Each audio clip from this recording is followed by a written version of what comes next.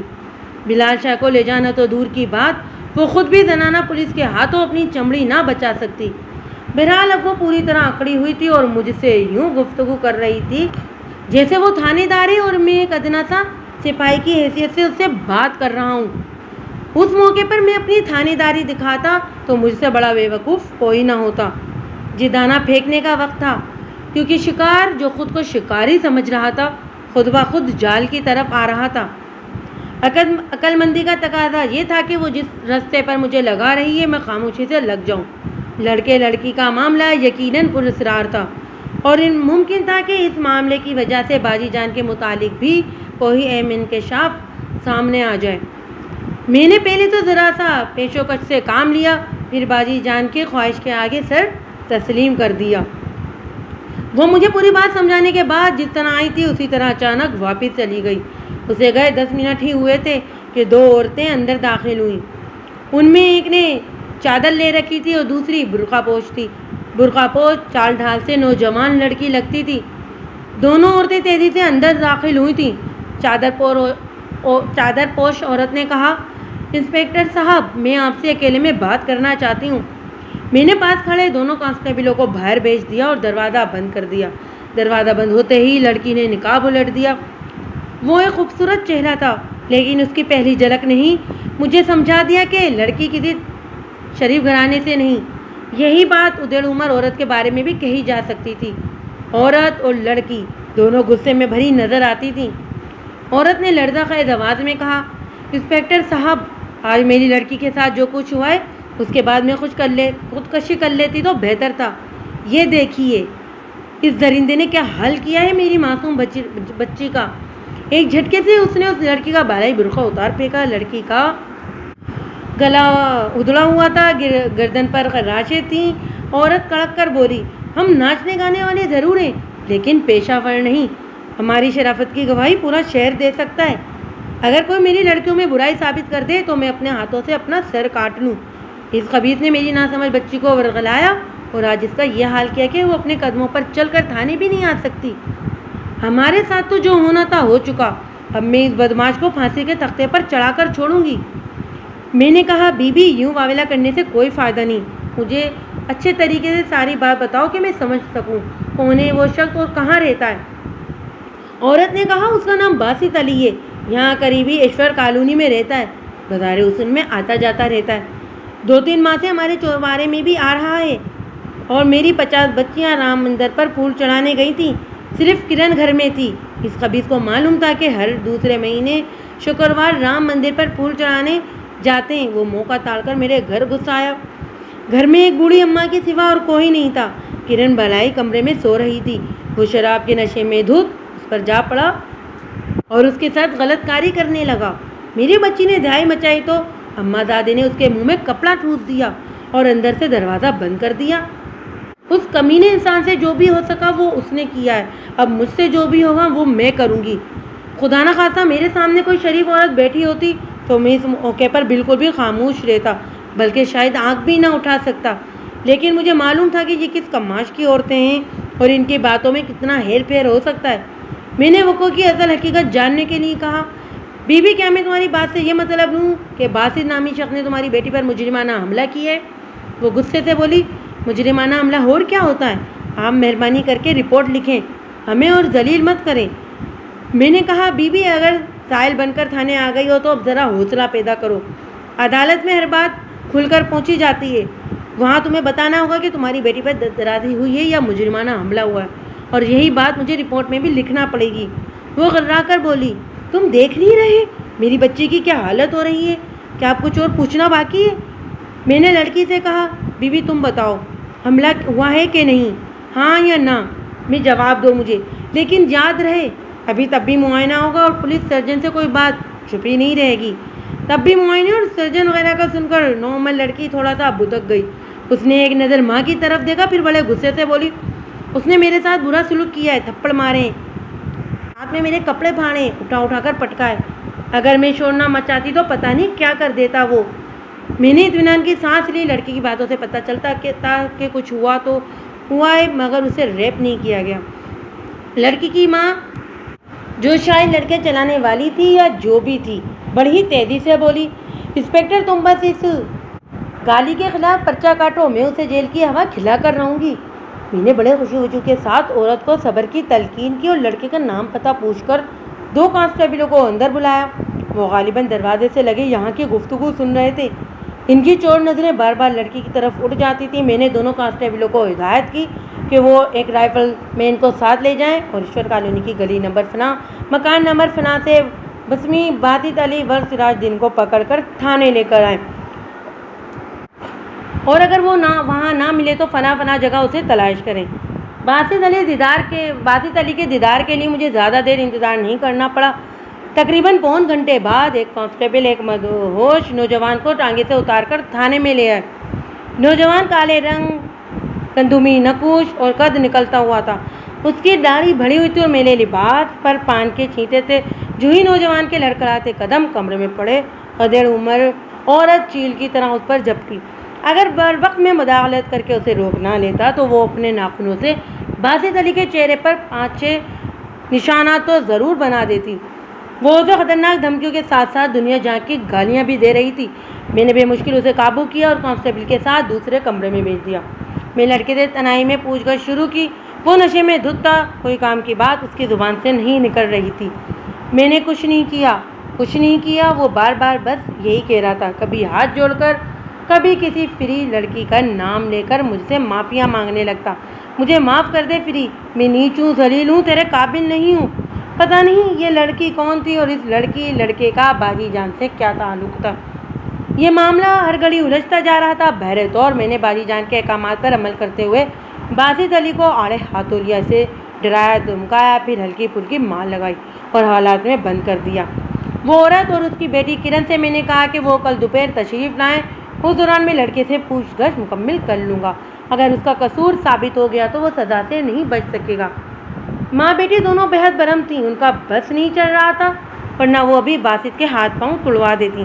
ان کے نزدیک باسط کا جرم بہت سنگین تھا۔ ایک تو اس نے 10 درازی کی تھی اور دوسرے منافقت۔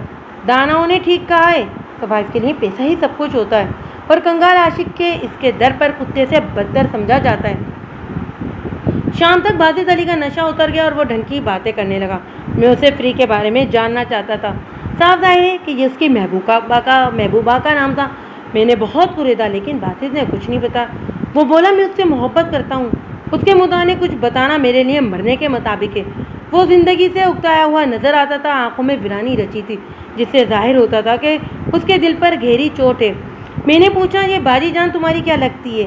بولا، وہ میری محسن ہے، وہ نہ ہوتی تو میں کب کا موت کو گلے لگا چکا ہوتا۔ اس نے مجھے جینے کا حوصلہ دیا اور امید کی راہ دکھائی ہے۔ وہ بہت دیر باتیں کرتا رہا، جن سے پتہ چلا کہ والدین فوت ہو چکے ہیں، بڑے بھائیوں نے اسے گھر سے نکال دیا ہے۔ وہ اندرون شہر سلے کپڑوں کی دکان دیکھتا ہے اور کرائے کے مکان میں رہتا ہے۔ زندگی کی تلخیاں بھلانے کے لیے وہ شراب پیتا اور کبھی کبھار بازار حسن کی طرف نکل جاتا ہے۔ باتوں میں اس سے بے تکلفی کا ماحول پیدا کر چکا تھا۔ میں نے کہا، جس لڑکی کو وہ چاہتا ہے اسے حاصل کرنے میں کیا دشواری ہے؟ وہ ہونٹوں کو کاٹ کر بولا، وہ بے زبان لڑکی ہے، باپ کے سامنے بول نہیں سکتی اور باپ مجھے پسند نہیں کرتا۔ وہ بیٹی کو کالے چور سے بیاہ دے گا، لیکن مجھ سے نہیں بیاہے گا۔ اگلے روز دوپہر سے پہلے ہی باجی جان لڑکی کو رہا کرانے تھانے آ گئی۔ حسب معمول اس کا حلیہ فقیرانہ اور انداز شاہانہ تھے۔ یوں لگتا تھا اپنے ارد گرد کے بندے اسے چیونٹیاں نظر آتے ہیں۔ آتے کے ساتھ ہی مجھ سے پوچھنے لگی، اسے اچھی طرح ڈرایا دھمکایا ہے نا؟ میں نے کہا، خالی دھمکایا نہیں، لڑتھاڑ بھی دیا ہے۔ وہ بولی، رپورٹ تو درج نہیں کی؟ میں نے سعادت مندی سے انکار میں سر ہلایا تو مسکرا کر بولی، فقیروں کو خوش رکھو گے تو خود بھی خوش رہو گے۔ پھر وہ میرے ساتھ حوالات میں گئی اور لڑکے کو لے کر چل دی۔ میں نے دبے لہجے میں پوچھا، اور وہ عورت جو آئی تھی اسے کیا جواب دوں؟ وہ بولی، اب نہیں آئے گی، گھبراؤ مت، اور ہاں، پرسوں میں آؤں گی، تم سے ایک ضروری بات کرنی ہے۔ 2 دن بعد وہ واقعی دھمکی۔ بلال شاہ اس وقت میرے پاس بیٹھا تھا، خوشگوار موڈ میں تھا۔ باجی جان کو دیکھتے ہی اس کا رنگ پھیکا پڑ گیا، غالباً اپنی رسوائی یاد آ گئی تھی۔ جلدی سے کان لپیٹ کر وہ برآمدے میں چلا گیا۔ بلال شاہ کو یوں گھسکتے دیکھ کر باجی جان کی آنکھوں میں شرارتی مسکراہٹ آئی تھی۔ 1-2 جملے بلال شاہ پر کسنے کے بعد وہ اصل موضوع پر آ گئی۔ تھانے دار جی، ایک کام کرنا ہے تم نے، وہ 10-15 روز کے اندر اندر۔ کون سا کام؟ میں نے پوچھا۔ اس لڑکے کو رنگون بھجوانا ہے کسی بھی طرح، اس کا پاسپورٹ بنا ہوا ہے، کرائے کے پیسے بھی ہیں اس کے پاس، بس کسی طرح باقی کا انتظام کر دو۔ یہ کام میں کسی بڑے افسر سے بھی کرا سکتی تھی، لیکن اس کے لیے مجھے چندی گڑھ سے باہر جانا پڑے گا، اور وہ فی الحال میں جا نہیں سکتی۔ میں نے کہا ہے، میرا خیال ہے تم باسط علی کی بات کر رہی ہو، لیکن وہ وہاں جا کر کیا کرے گا؟ کہنے لگی کچھ بھی کر لے گا، اور کچھ نہیں تو کسی ہوٹل میں بیڑا لگ جائے گا، ان بدماشوں سے تو بچے گا جو یہاں کر رہا ہے، چند ماہ اور یہاں رہ گیا تو قبرستان پہنچ جائے گا۔ میں نے پوچھا، وہ جانے پر راضی ہو گیا ہے؟ ہاں، اس نے گڑھے جیسا سر اوپر نیچے ہلایا۔ میں نے کہا، میرا خیال ہے پولیس سے کافی ڈرایا ہے تم نے اسے، ورنہ وہ یہاں سے جانے والا نہیں تھا۔ وہ بولی، یہ اندازہ تم نے کیسے لگایا؟ میں نے جواب دیا، کوئی بھی عاشق اپنے عشق کو ایسے نازک موڑ پر جا کے ملک نہیں چھوڑتا، وہ ایک لڑکی سے محبت کرتا ہے اور رات دن اس کے لیے آہیں بھرتا ہے۔ باجی جان نے برا سا منہ بنایا، یہ سب بیکار کی باتیں، نوجوانی کا پاگل پن ہے۔ باجی جان کے جملے سے مجھے 2 باتوں کا پتہ چلا۔ ایک تو یہ کہ وہ باسط علی کے عشق سے بے خبر نہیں، دوسرے یہ کہ وہ اس معاملے کو اچھا نہیں سمجھتی۔ فوری طور پر میرے ذہن میں آیا، کہیں باجی جان باسط علی کو ملک سے تو نہیں بھگا رہی کہ وہ اس لڑکی سے دور رکھنا چاہتی ہے۔ اس سوال کے ساتھ ہی دوسرا سوال بھی ذہن میں ابھرا کہ وہ لڑکی کون ہو سکتی ہے۔ اس دوسرے سوال کا جواب فوری طور پر تو میرے ذہن میں نہیں آیا، لیکن تھوڑی دیر بعد جب مجھے باجی جان نئی ہدایت دے کر واپس چلی گئی تو میں نے آنکھیں بند کر کے ایک کرسی سے ٹیک لگائی اور ایک جھماکہ سا آنکھوں کے سامنے ہوا۔ ایک نئے خیال نے مجھے جھنجھوڑ کر بٹھا دیا۔ میں نے سائی باجوہ کو آواز دے کر بلایا۔ وہ تیزی سے آیا اور سلیوٹ کر کے کھڑا ہو گیا۔ میں نے کہا، باجوہ، تم نے بتایا تھا کہ باجی جان ایک ٹیلر ماسٹر کے گھر میں رہ رہی ہے، تم نے ٹیلر ماسٹر کی لڑکی کا نام کیا بتایا تھا؟ باجوہ نے ذہن پر زور دے کر کہا، فرحت۔ پھر میرا مسئلہ حل ہو گیا تھا۔ مجھے افسوس ہوا کہ یہ سامنے کی بات پہلے میرے ذہن میں کیوں نہیں آئی۔ اس کا مطلب تھا باسط علی کی محبوبہ، وہ لڑکی فرحت ہے جن کے گھر باجی جان رہائش پذیر ہے، یعنی ٹیلر ماسٹر احمد علی کی بیٹی باسط علی کے دل کا روگ بنی ہوئی تھی، اور یہی احمد علی تھا جسے باسط علی ایک آنکھ نہیں باتا تھا۔ اب سوچنے کی بات تھی کہ اگر باجی جان باسط علی اس کے محبوبہ میں فاصلے پیدا کرنے کی سوچی سمجھی کوشش کر رہی ہے تو کیوں؟ اس سے اس کا کیا مفاد ہو سکتا ہے؟ اس سارے معاملے کو روشنی میں لانے کے لیے فرحت سے ملنا، اس کے ذہن کو ٹٹولنا بہت ضروری تھا۔ میرے ذہن میں بلال شاہ کا نام آیا۔ وہ ایسے کاموں میں بڑا کائیاں تھا، اور ان دنوں وہ ویسے ہی بارود سے بھرا ہوا تھا۔ باجی جان کے ہاتھوں کی ہوئی بے عزتی جو ہوئی تھی اس کی، میں اسے باجی جان کے خلاف جس طرح چاہے استعمال کر سکتا تھا۔ اگر میں اسے فرحت کے پیچھے لگا دیتا تو وہ چند دنوں میں ضرور اسے بیٹی، بھتیجی یا بھتیج وغیرہ بنا لیتا، اس کے ماضی میں خرگوش کی طرح لمبی سرنگیں لگا دیتا۔ میں ٹیلر ماسٹر کی بیٹی فرحت کے سلسلے میں بلال شاہ کا سوچ ہی رہا تھا کہ صورتحال نے ایک نئی کروٹ لی اور میرا کام بالکل آسان ہو گیا۔ یہ اگلے روز کا واقعہ ہے۔ ساون کی زبردست جھڑی لگی ہوئی تھی۔ میں ایک موقع ملاقات کرنے کے بعد تھانے واپس پہنچا تو رجسٹرار نے ایک اطلاع دی، کہنے لگا کہ 1.5 گھنٹے سے ایک لڑکی کمرے میں بیٹھی آپ کا انتظار کر رہی ہے۔